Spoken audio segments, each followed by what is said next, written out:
இஞ்சி வெங்காயம் பொங்கல்ல ஆக்கணும். பொங்கல்ல ஆகுது. Super super super. பூண்டு சேர்த்து வளர்க்கணும்.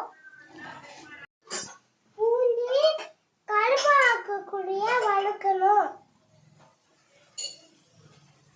மிளகாத்தூள்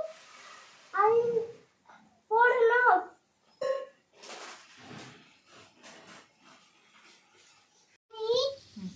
தயிர் இஞ்சி பூண்டு